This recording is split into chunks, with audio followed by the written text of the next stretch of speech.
Welcome to Daily News Simplified, an answer to what, why, and how of newspaper reading. Today, we are going to discuss New Delhi edition of the Hindu newspaper dated 28th May 2018. Let's begin. The next news appears on page number 1 and it also appears as a continuation on page number 10. The news reads, Parties out of purview of RTI Act as per Election Commission. Now, in this particular news, in an order given by Election Commission, it has held that political parties are out of the purview of RTI Act. And this order of the Election Commission is based on a citing given by the Central Public Information Officer or a CPIO. And the CPIO functions under the Right to Information Act 2005. The backdrop of this case is that an appeal was filed by an RTI applicant to the CPIO, where the applicant sought to know donations collected by 6 political parties. So, on the basis of this, the CPIO held that political parties are out of the purview of RTI Act, and the Election Commission, in an order, has also reinstated this fact of CPIO. However, the problem lies with the fact that this decision of Election Commission is quite contrary to an earlier decision of Chief Information Commission. Now, this Chief Information Commission in the year 2013 had held that political parties come within the purview of RTI Act, as these political parties were supposed to be public authority under the RTI Act. So, the Chief Information Commission in the year 2013 had already declared that the political parties comes within the purview of RTI Act 2005 as they fall under the concept of public authorities. And we know, as per the RTI Act, Chief Information Commissioner is the only appellate authority which has the authority to declare any institution or body as public authority, if such body or institution has to come within the purview of RTI Act. And an appeal against the order of the CIC lies only in the High Court or Supreme Court. It is in this respect that this decision of CIC of June 2013 that political parties comes within the purview of RTI Act so far has not been challenged in any court of law. However, several activists have raised the matter of non-compliance by political parties with that of CIC order in the Supreme Court, and the matter is still pending. So in this news, we saw that an appeal was filed by an RTI applicant seeking to know about donations collected by 6 political parties, on which the CPIO held that they do not come within the purview of RTI Act. This decision of the CPIO was further approved by the Election Commission in one of its orders. Now the problem arises that this decision of Election Commission is contrary to an earlier decision of Chief Information Commission given in the year 2013. CIC in the year 2013 held that the political parties comes within the purview of RTI Act as they are public authorities. And we also saw that CIC is the only appellate authority to declare whether a particular institution comes within the purview of public authority or not. And an appeal against CIC lies only in the High Court or the Supreme Court. So in this respect, let us understand the important aspects of public authority. It says, RTI Act 2005 gives citizens the right to secure access to information under the control of public authorities in order to promote transparency and accountability in the working of every public authority. So the purpose of RTI Act is to promote transparency and accountability. Thus, RTI Act explains public authority as any authority or body or institution of self-government established or constituted by or under the Constitution, by any other law made by Parliament, or by any other law made by state legislature, by notification issued or order made by the appropriate government, and includes any body owned, controlled, or substantially financed, non-government organization substantially financed directly or indirectly by funds provided by the appropriate government. So all these requisites are important to fulfill the criteria of public authority as per the RTI Act. Since the matter regarding political parties to come within the purview of RTI Act is pending in the Supreme Court, hence let's wait till the order of the Supreme Court comes. So this decision of Election Commission actually becomes very interesting, especially from UPSC point of view. And also in this news, it becomes important to know about public authority. Questions can be asked both in prelims as well as in the mains examination. And in your syllabus, it comes within GS paper 2 and specifically under statutory, regulatory and various quasi-judicial bodies. With this, let's move on to the next news. The news in the editorial section appears on page number 8. The news reads, Stress test. Water management reforms are needed to avert public hardship and economic loss. Now, in this particular news, on the arrival of southwest monsoon, several states are in the process to regenerate their rivers as well as reservoirs and other water bodies. So, this particular article specifically focuses on the use of water or how to manage water properly so that its use can be distributed over a period of time. This topic with respect to water management comes within GS paper 3 of your UPSC syllabus and specifically under utilization of water with respect to major crops or cropping patterns in various parts of the country, different types of irrigation and irrigation system storage. And a question has also been asked in the year 2016 in GS paper 3. The question read, what is water use efficiency? Describe the role of micro irrigation in increasing the water use efficiency. So let us understand this editorial on water management. We know that monsoon of late has become very unpredictable due to various global phenomena, including climate change. So in this respect, this particular editorial focuses on increasing variability in monsoon rainfall, the need for water management reforms to overcome erratic monsoon or deficient monsoons in India, and also to overcome water deficiencies at various levels, including both in rivers as well as in reservoirs and dams. And this particular editorial focuses on Gujarat. It says that recently Gujarat, which received less rainfall last year, has started a labor intensive program to desilt rivers and water bodies ahead of this particular season. It is in this respect that this year's fall in reservoir storage levels has affected farmers who depend on Sardar Sarovar Dam and 27 other reservoirs. So, this particular situation reflects the reality of drought in India, aggravated by heat waves and rain deficits in different regions of Gujarat. Thus, in the case of Gujarat, we saw an over dependence on Sardar Sarovar Dam, which is also in a way affecting other reservoirs in the state. The editorial further mentions another dispute between Haryana and Delhi with respect to distribution of Yamuna River. So the dispute between Haryana and Delhi is over reduction of water released in the Yamuna.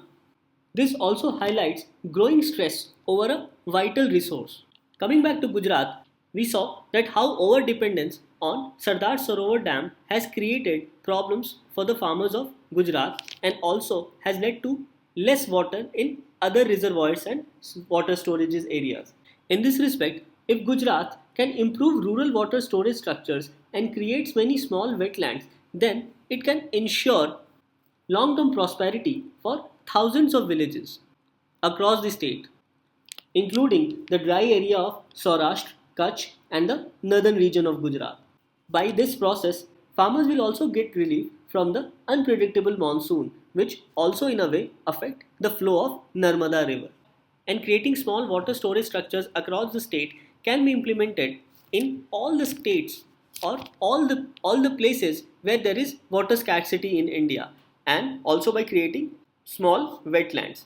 This will effectively ensure long-term prosperity. It will reduce dependence on a particular or a vital source of water. For example, in Gujarat, it will reduce extreme dependence on Sardar Sarovar Dam, whereas in Delhi, it will reduce dependence extremely on the Yamuna river.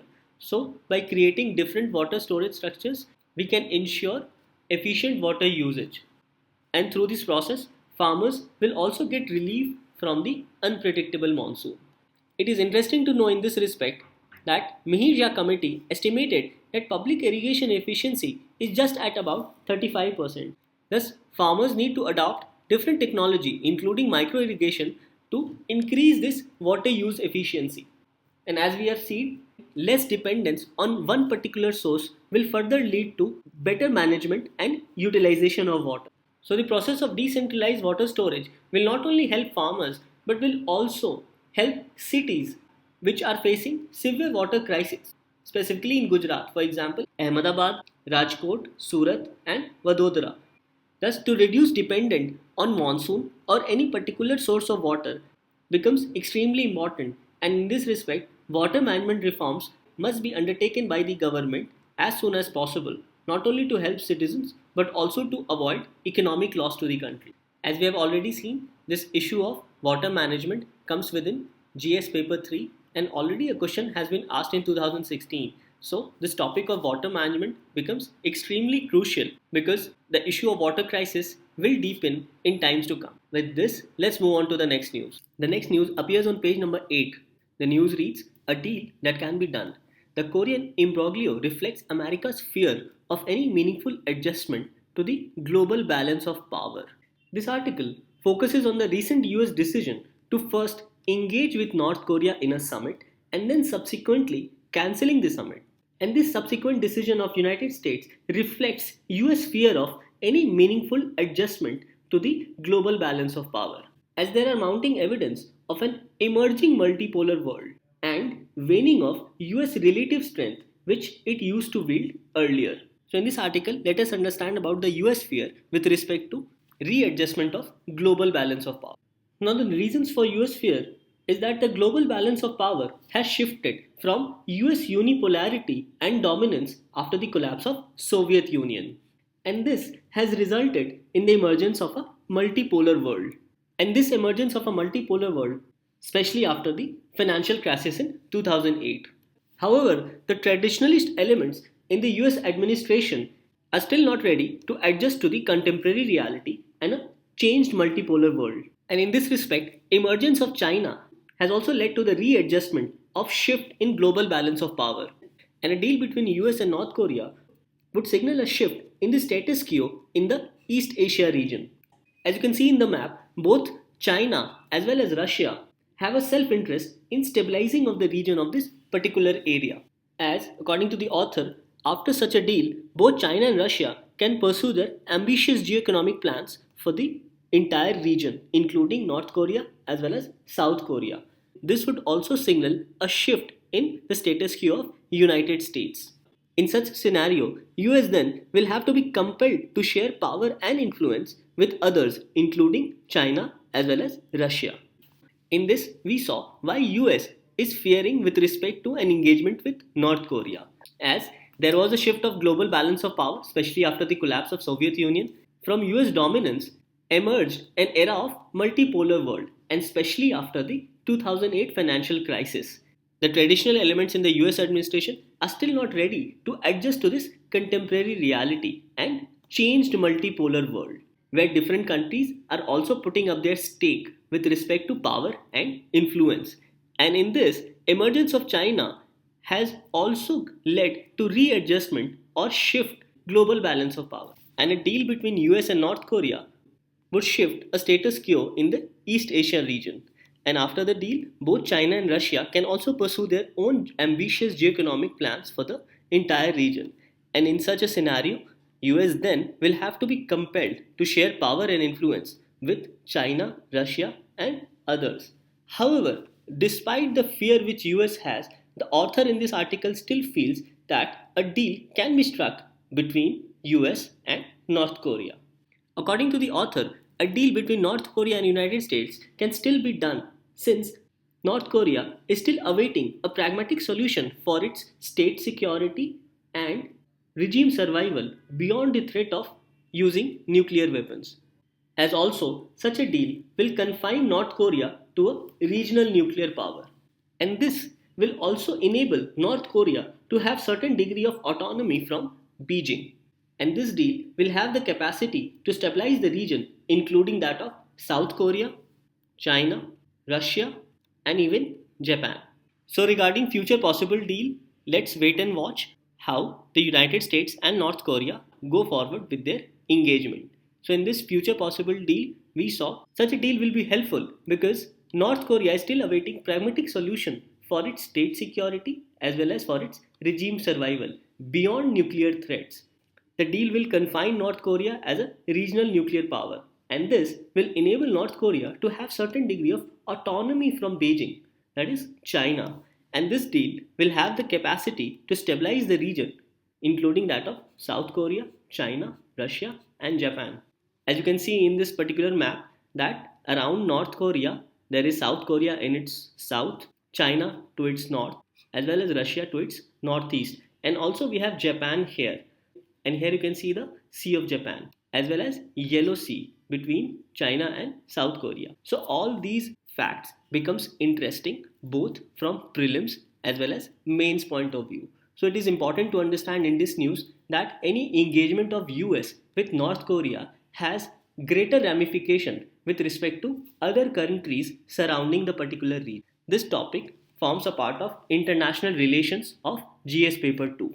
With this, let's move on to the next news. The next article appears on page number 8.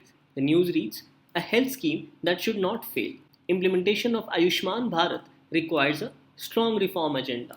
Now, this particular article basically highlights that any health policies should have two objectives. First is to enhance health of its population, and second is to reduce financial risk for those accessing treatment. The success of the first policy, that is to enhance health of its population, depends upon reduction of disease burden and subsequent increase in people's life who are undergoing such treatment. And the success of the second objective, that is to reduce financial risk for those assessing treatment, depends on reduced spending of public while seeking medical treatment or healthcare facilities. So considering this article, let us understand some basics about Ayushman Bharat scheme as well as the challenges which this article highlights in implementation of Ayushman Bharat scheme. Under UPSC syllabus, this topic comes under GS paper 2 and specifically under government policies and interventions for development in various sectors and issues arising out of the design and implementation, welfare schemes for vulnerable sections, and issues relating to development and management of social sector services relating to health, education and human resources. Thus we see this topic comes within GS paper 2 of your UPSC syllabus. The Ayushman Bharat scheme, also referred as National Health Protection Scheme or NHPS.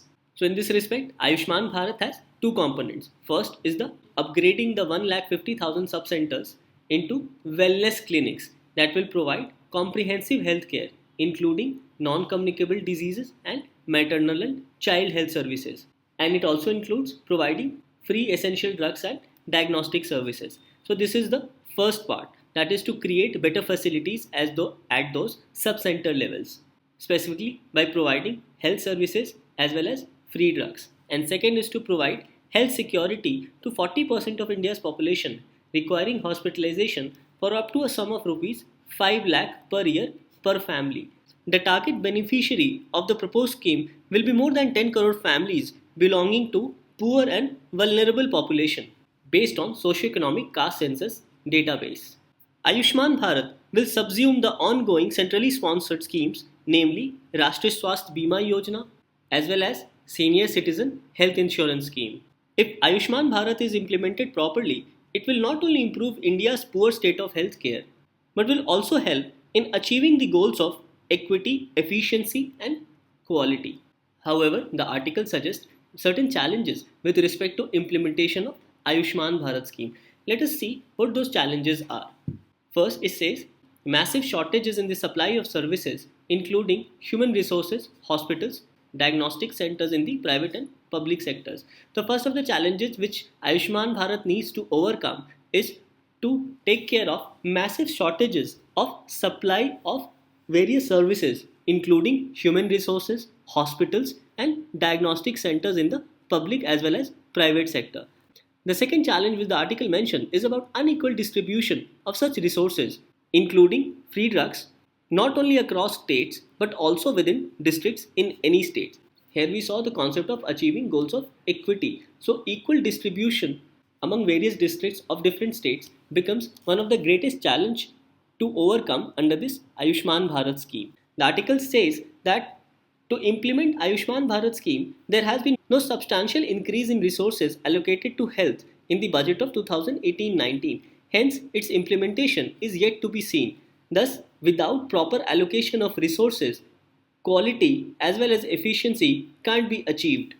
The next challenge mentioned in the article is that prices being charged for different treatment needs to be clearly mentioned by each state. Thus, there cannot be differences in terms of price mechanism of treatment of a particular disease. Thus, in this respect, all states needs to come together under the Ayushman Bharat scheme.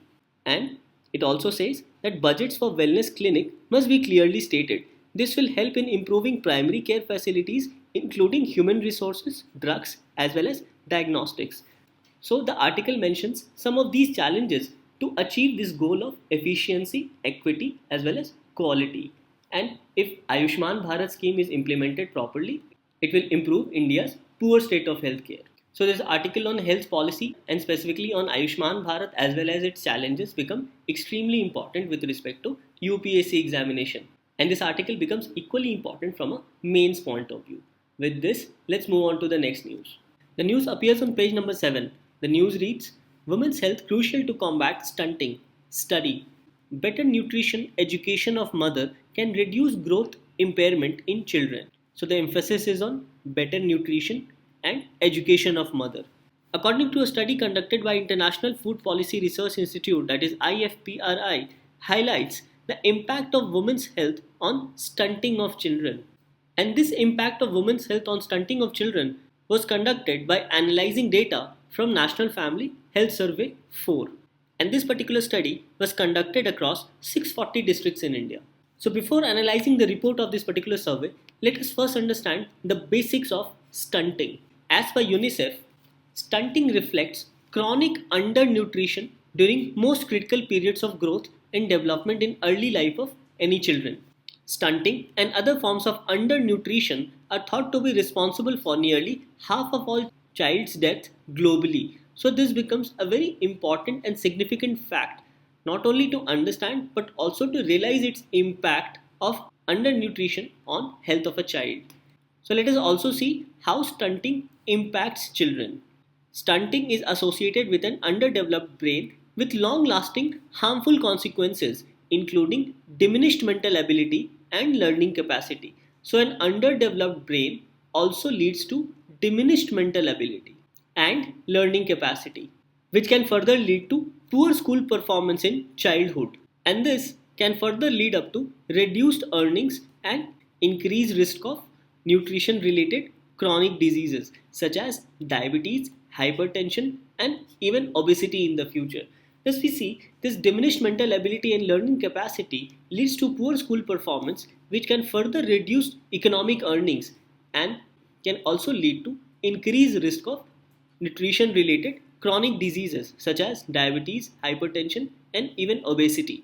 Among other parameters, education of women and age of her marriage also becomes extremely crucial regarding the health of the child because child born to an undernourished mother will be at various risks including all whatever we have seen here like underdeveloped brain, diminished mental ability, learning capacity, and also having increased risk of nutrition related chronic diseases. So after understanding the concept of stunting, let us find out what this report of IFPRI has to say about stunting in India. India accounts for approximately a third of world's stunted children at 63 million. So in India, we have roughly 63 million stunted children. Population of stunted children is much more in the northern states as compared to the southern states. So these northern states account for more than 80% of stunted children in India. And the figure is quoted at 52.6 million. Whereas in the southern states, this reduces to 8.1 million. That is, only 8.1 million stunted children are to be found in states of southern India. And the northeast and island states account for nearly 2.4 million such stunted children. As you can see in this particular picture, across the country in 239 districts, more than 40% of the children are found to be stunted, whereas 202 districts records stunted children between 30% and 40%. And only 29 districts in the entire country have levels of stunted children between 10% and 20%. And these differences among various districts or inter-district differences can be best explained through differences in economic health, hygiene, and demographic factors. And as we have seen, all the southern states fare much better with reference to stunting children as compared to the northern states of India. As you can see, the top 5 districts with lowest stunting rates are Ernakulam at 12.4%, Pathanamthitta at 13.3%, Kollam at 14.4%, Alappuzha at 14.5%, and Idukki at 15.1%. Whereas top 5 districts with highest stunting rates are Bharej in UP, Shravasti again in UP, Balrampur in UP, Paschimi Singhbhum in Jharkhand, and Siddharth Nagar again in UP. So we see most of these districts are in the state of Uttar Pradesh and one in Jharkhand. There is a huge difference between northern states and southern states. The various factors in women which can lead to stunted children are low body mass index, women's education, age at marriage, antenatal care, as well as children's adequate diet, assets, open defecation, and household size. So, in this particular case, we saw how stunted children are distributed across India in northern states as well as in southern states, and crucial parameters in women which can lead to a less stunting children. And these parameters are women's low body mass index, women's education, age of the woman at marriage, and antenatal care. And among others, also include children's adequate diet, assets, open defecation, and household size. This all these can be related with respect to stunted children in India.